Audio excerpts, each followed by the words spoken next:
Hello mga kaigurot heart vlogs, kumusta po kayong lahat? Sana ay nasa mabuti kayong kalagayan. Ngayon, ipapakita ko po sa inyo ang tunay na buhay namin dito sa aming lugar, Benguet or Baguio City, na tinatawag ding Highlander o mga taga-bundok. Dito po, puro bundok at mga lunti ang kahoy ang makikita, kasama na ang aming mga tanim na sari-saring gulay. Malayo po ang aming bukid sa highway, kaya tuwing anihan, mano-mano naming binubuhat ang mga pananim mula sa garden. Ang layo, pero kailangan nating tiisin.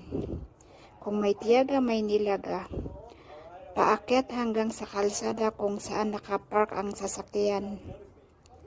Pagdating sa araw ng anihan, nagtulong-tulong po kaming magkakabarangay, kanya-kanyang buhat, kanya-kanyang kumboy. Minsan po kung hindi sapat ang tulong, magrerenta kami ng mga taga-kumboy para makatulong sa pagbubuhat ng mga gulay. Ganito po ang buhay dito sa Nayon. Simple pero masaya.